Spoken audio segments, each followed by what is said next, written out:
प्यारे बच्चों नमस्कार। स्वागत है सभी का एग्री उड़ान यूट्यूब चैनल पर। तो आप लोग थंबनेल देख के समझ ही गए होंगे कि किस टॉपिक पे हम आज चर्चा करेंगे। इन सभी टॉपिकों पे चर्चा करने से पहले हम आपको बता दें कि मेरा कोई भी उद्देश्य नहीं है कि किसी भी कृषि कोचिंग को बहुत ज़्यादा बदनाम करने का या फिर उनको जलील करने का, ऐसा कोई उद्देश्य नहीं है। मेरा सिर्फ उद्देश्य इतना है, जो भविष्य में या वर्तमान में जो बच्चे कोचिंग करना चाहते हैं, किसी अच्छे संस्थान में जाना चाहते हैं, तो वो एक अपना उद्देश्य लेके जाएंगे कि हम जो है वहाँ पे जाके अच्छे से पढ़ें और अच्छी रैंक लगाएं।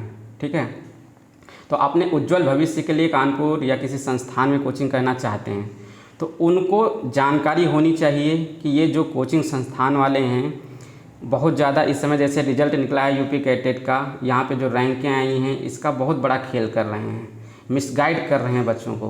देखो, कोई कोचिंग संस्थान वाला कह रहा है मेरी 5 रैंक है, दूसरा कोचिंग संस्थान वाला कह रहा है मेरी 5 रैंक है, तीसरा कोचिंग संस्थान वाला कह रहा है मेरी भाई 5 रैंक है। तो इस तरीके से बच्चा पूरी तरीके से कन्फ्यूज है, आखिर ये 5 रैंक दी किसने दी भाई, किस कोचिंग संस्थान से आई है। इस तरीके से जो कोचिंग टीचर्स हैं बच्चों को बहुत बुरी तरीके से मिसगाइड कर रहे हैं। बच्चा पूरी तरीके से कंफ्यूज है, आखिर हो क्या रहा है।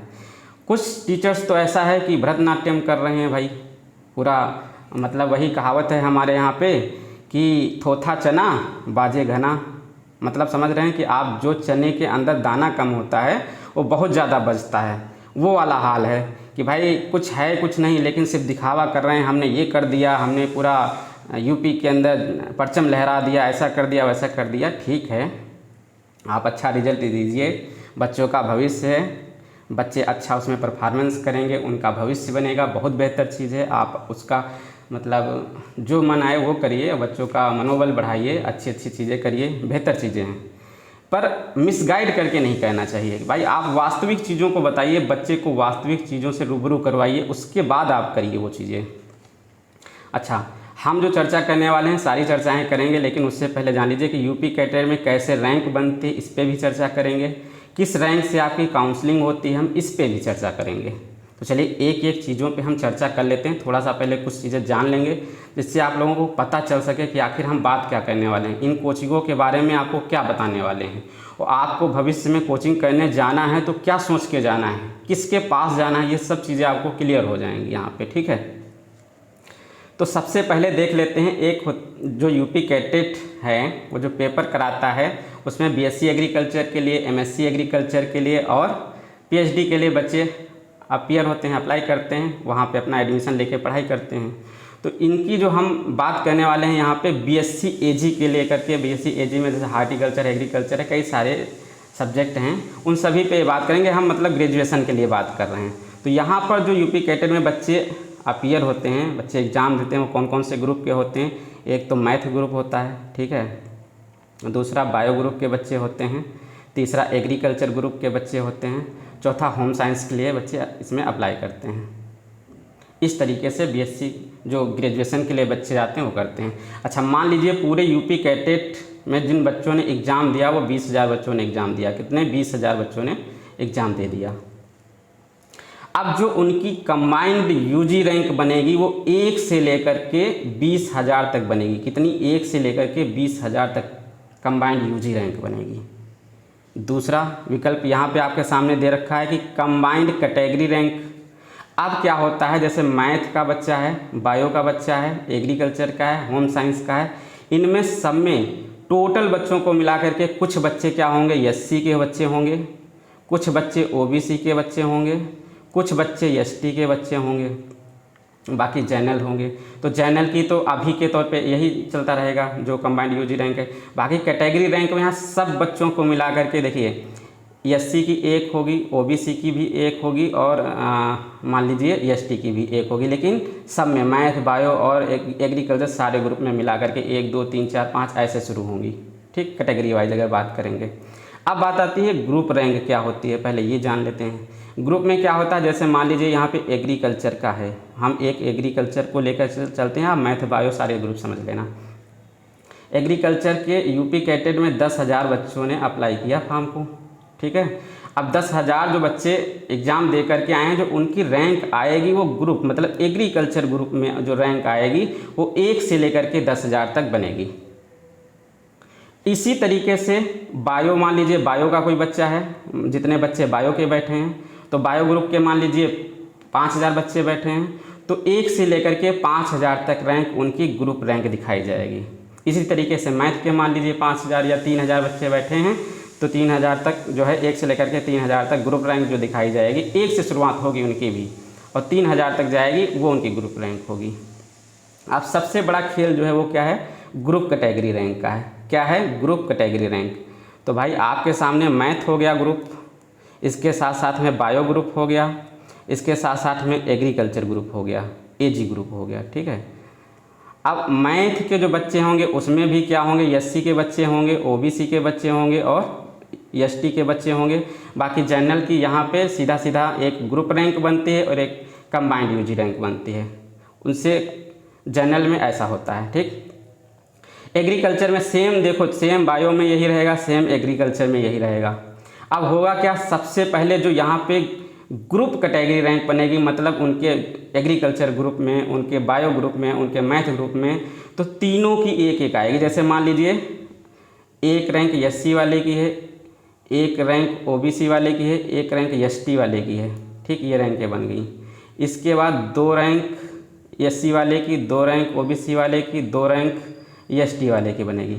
और सेम पैटर्न सारे पे फॉलो होगा, मतलब यही होगा मैथ, यही होगा बायो, यही होगा एग्रीकल्चर। मतलब हम देखें तो मैथ में एससी की एक, ओबीसी की एक और एसटी की एक, एक सब में आएगी, 2 2 आएगी, ऐसे करके बढ़ेगी। सेम बायो ग्रुप जो दिखाया जाएगा यहाँ, बायो में भी एससी की 1 2 3 करके ऐसे होंगी, ओबीसी की होंगी और एसटी की होंगी, इस तरीके से होंगी। फिर एग्रीकल्चर ग्रुप में सेम रैंकें दिखाई जाएंगी, एससी ओबीसी और एससी मान लीजिए ओबीसी और एसटी की दिखाई जाएंगी। तो इस तरीके से हम तीनों को, अब ऐसे होम साइंस तीनों को डिवाइड करेंगे तो भाई 3 जगह पे मैथ में एक एक रैंक 3 लोगों की आई, बायो में एक एक रैंक 3 लोगों की आई, एग्रीकल्चर में एक एक रैंक 3 लोगों की आई भाई, एसटी एससी ओबीसी इस तरीके से आई। अब कोचिंग संस्थान वाले कर क्या रहे हैं भाई, कर क्या रहे हैं, उन्होंने उठाया कि जैसे मान लीजिए मैथ ग्रुप का बच्चा था, उन्होंने कहा भाई मेरे यहाँ से एक रैंक आ गई ग्रुप रैंक। किसी ने बायो रैंक वालों को उठाया, उन्होंने कहा भाई मेरे यहाँ से एक रैंक आ गई। तीसरे ने कहा भाई एग्रीकल्चर उठा लिया, उन्होंने कहा मेरे यहाँ से एक रैंक आ गई। ये ग्रुप वाली हम बात कर रहे हैं, अभी कैटेगरी की बात नहीं की है। ग्रुप में मान लीजिए मैथ बायो और सब ने एक एक अपनी दिखा दी। फिर कहा, और कुछ कोचिंग वाले संस्थान वाले क्या कर रहे हैं, कैटेगरी पे चले गए। मान लीजिए एग्रीकल्चर कैटेगरी, हम एग्रीकल्चर को यहाँ पे लेके चलते हैं। उसमें कहा किसी ने कहा भाई हमारे यहाँ एक रैंक आई, उन्होंने ये नहीं कहा कि कैटेगरी रैंक एक आई है, उन्होंने कहा एक रैंक आई है। दूसरे संस्थान ने कहा मेरे यहाँ एक रैंक आई है, उन्होंने ये नहीं कहा मेरे यहाँ ओबीसी की आई। तीसरे संस्थान ने कहा मेरे यहाँ एक रैंक आई, उन्होंने ये नहीं कहा कि मेरे यहाँ एसटी वाले की एक रैंक आई है। फिर 2 इसी तरीके के, 3 इसी तरीके के, 4 इस तरीके से रैंक शो कर रहे हैं।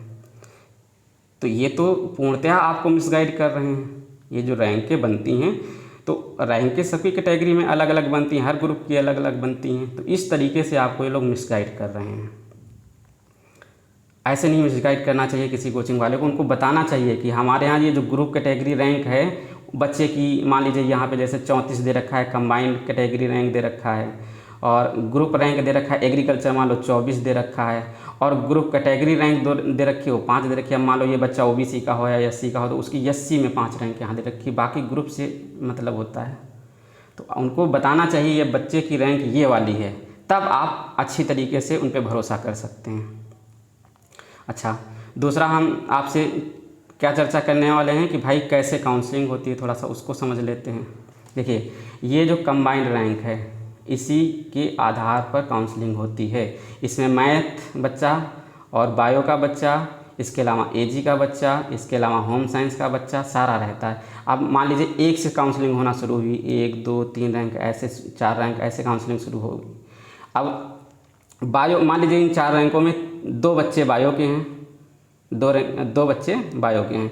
एक ने कहा, ज़्यादातर बायो के बच्चे क्या होते हैं, वेटरी साइंस के लिए जाते हैं, वेटरनरी साइंस में एडमिशन लेना चाहते हैं। एक ने कहा हमको वेटरनरी साइंस चाहिए, उसने एडमिशन ले लिया। एक ने कहा हमें कुछ चाहिए ही नहीं, हम बस बैठ गए थे एग्ज़ाम में, तो उसकी जो सीट थी वो रैंक आगे बढ़ जाएगी, मतलब फिर तीसरे वाले को मौका दिया जाएगा। ऐसे एक रैंक मतलब आखिरी तक जा कर के एक बच्चे को लाभ हो जाएगा इसका।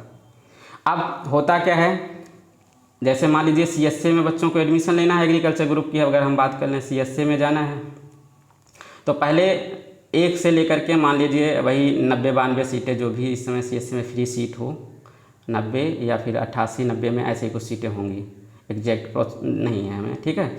तो वहाँ पे अब मान लीजिए कि जब काउंसलिंग होना शुरू होगी तो 1 से लेकर के 100 तक जाएगी, या मान लीजिए 110 तक जाएगी, वहाँ जनरल से ओवरऑल से जाएगी। तो वहाँ पे जितने बच्चे जनरल के होंगे, जो उनकी निर्धारित सीटें हैं वो पहले फिल कर दी जाएंगी।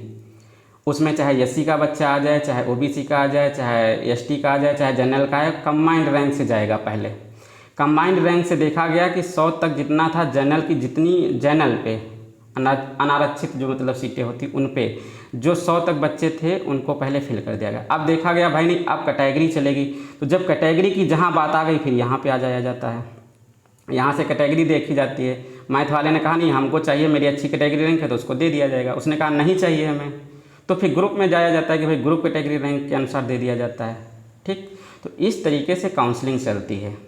सबसे पहले काउंसलिंग जो होती है कंबाइंड रैंक से शुरू होती है, इसके बाद में कैटेगरी रैंकें देखी जाती हैं। अगर बच्चा इंटरेस्टेड है, जैसे मैथ बायो के बच्चे होते हैं, बहुत जो अच्छे इंटेलिजेंस बच्चे होते हैं वो नहीं एग्रीकल्चर लेते हैं, छोड़ देते हैं। जब वो लोग छोड़ देते हैं तब बात एग्रीकल्चर ग्रुप की आ जाती है। फिर यहाँ ग्रुप से देखा जाता है कि भाई हमारे एग्रीकल्चर का बच्चा किस रैंक पे, वो तो एग्रीकल्चर पढ़ेगा, वो तो छोड़ना नहीं है उसको। जब ग्रुप रैंक देख लेते हैं तब यहाँ पे ग्रुप रैंक में मान लीजिए जनरल फिल हो गया है, तब कैटेगरी रैंक देखी जाती है कि हाँ भाई उसकी कैटेगरी में किसको मौका दिया जाए, तब कैटेगरी वाले को मौका दिया जाता है। इस तरीके से काउंसलिंग चलती है। अगर फिर भी किसी को कोई डाउट है तो पर्सनल आप हमसे पूछ सकते हैं, कुछ भी जानकारी लेना है।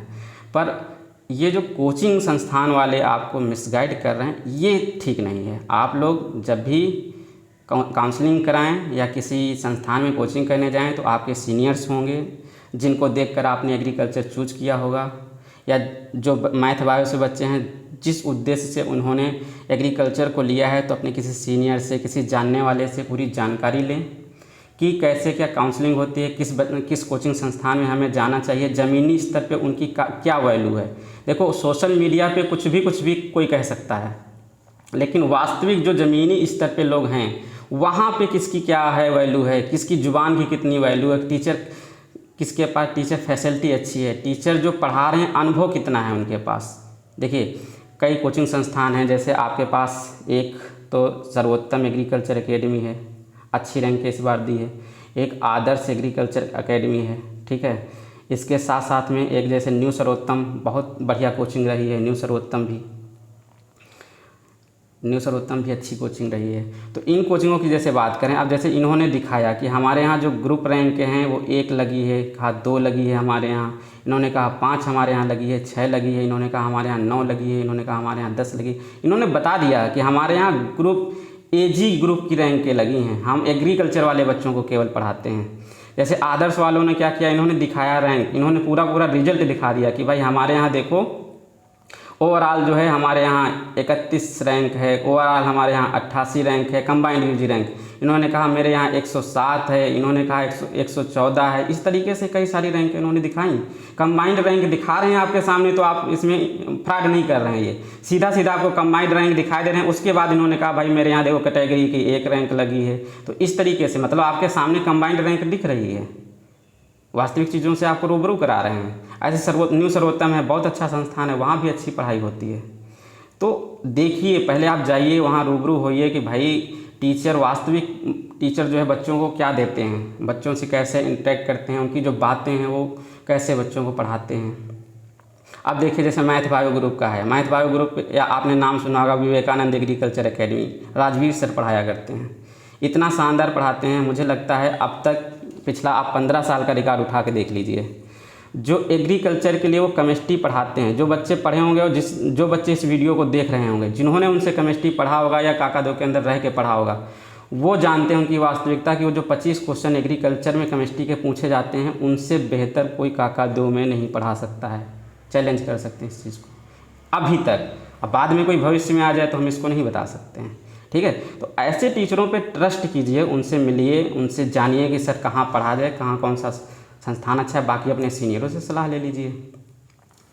तो इस तरीके से आप लोग सिलेक्शन करिएगा, वहाँ जाइए, वास्तविक में कोचिंग संस्थान में पहले प्रवेश लीजिए, पूछिए सर आपकी ये ग्रुप रैंक है, जो रैंक के आप हमको दिखा रहे हैं ग्रुप रैंक हैं या फिर कैटेगरी रैंक दिखा रहे हैं, क्या आपका रिजल्ट है सर? हम आपके पास बहुत उम्मीद से आए हैं। भाई कोई बच्चा गरीब है, मान लीजिए बच्चे को एक ही मौका मिल रहा है, आप तो अपना वाहवाही के चक्कर में उसको डुबा देंगे। बच्चे के माँ बाप ने सिर्फ एक बार पैसा अरेंज किया और कहा बच्चा एक चांस तुमको दे रहे हैं, आपको एडमिशन लेना है ले लीजिए, नहीं मिलता है तो हमसे कोई मतलब नहीं है। अब वो बच्चा आपके पास बहुत उम्मीद से आया कि हम सर के पास आएँ तो हमें यहाँ से रैंक मिलनी है, पर आप क्या कर रहे हैं, बच्चे को ना शुद्ध पढ़वा रहे हैं, ना कहीं कोई चीज़ें कर रहे हैं, अच्छी चीज़ें कर ही नहीं रहे हैं, तो बच्चा हताश हो जाएगा, उसका भविष्य वहीं से ख़त्म हो जाएगा। तो आप लोगों से रिक्वेस्ट भी है मेरी एक, जितने कोचिंग संस्थान वाले हैं, बच्चों को अपनी वास्तविक चीज़ें दिखाइए, उनको समझाइए, उनसे वास्तविकता से उनको रूबरू करवाइए कि भाई ये रैंकें होती हैं, ऐसे ऐसे काउंसलिंग होती है, इनका वैल्यू क्या होता है। आप हो सकता है मेरे से बेहतर बता दें, आप बताइए, बच्चों को समझाइए। मेरा सिर्फ उद्देश्य बच्चों तक ज्ञान पहुंचना चाहिए, बस आप बताइए। बाकी जो लोग उल्टा सीध ऐसे ही बेवजह हवा फवाई सब उड़ा रहे हैं, इनसे दूर रहिए। सब लोग अपने अच्छे अच्छे संस्थानों में जाके पढ़ाई कीजिए और अपने सीनियर से सलाह लेके पढ़ाई कीजिए, ठीक है। अगर कोई बातें वैसी चुभी हों, बच्चों को अगर अच्छी लगी हों, तो आप लोग इस वीडियो को अपने सभी जूनियर्स और आने वाले बच्चों तक शेयर कीजिए और उनको बताइए।